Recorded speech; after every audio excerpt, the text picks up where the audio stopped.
Marami ng investor ang umatras dahil sa takot at kawalan ng tiwala sa gobyerno. Bunsod ng talamak na korupsyon ayon sa isang dating opisyal ng Bangko Sentral ng Pilipinas. Si Jason Rubrico magbabalita. Sa gitna ng mga isyu ng korupsyon at maanumalyang flood control projects, marami ng investor ang nagdesisyong umatras sa Pilipinas. Ayon kay Cora Guidote, dating head ng Investors Relation Office ng Bangko Sentral ng Pilipinas, patuloy na lumiliit ang tiwala ng mga negosyante dahil sa laganap na korupsyon sa pamahalaan. Marami na nag-pull out. Actually, kasi nga kumababa ang business confidence. At saka, corruption scares away investors. Bakit?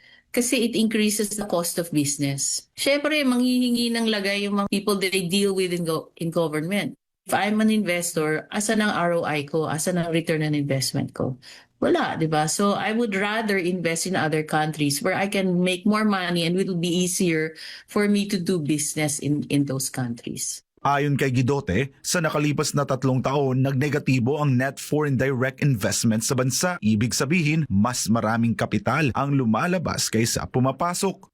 Pag walang masyadong nag-invest, wala rin masyadong trabaho. So pag walang trabaho yung mga tao, there's a higher incidence of poverty. Dagdag pa niya, hindi lang sa mga flood control project at Department of Public Works and Highways umiikot ang issue ng korupsyon, kundi laganap din aniya ito sa iba't ibang ahensya ng gobyerno. As long as those other departments are not being checked, then the plunder will continue. Because greed is already systemic in the system. Nang tanungin kung paano muling maibabalik ang tiwala ng mga investor, ito ang tugon ni Guidote.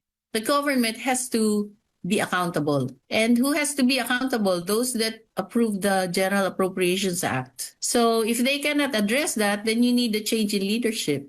Kung hindi nila kayang maging accountable themselves, and I think that's almost an impossible demand for them to do because they want to stay in power. So we will have to demand for a change in leadership. Hopefully the president resigns. Para sa Diyos at sa Pilipinas kung mahal, ako si Jason Rubrico, SMNI News.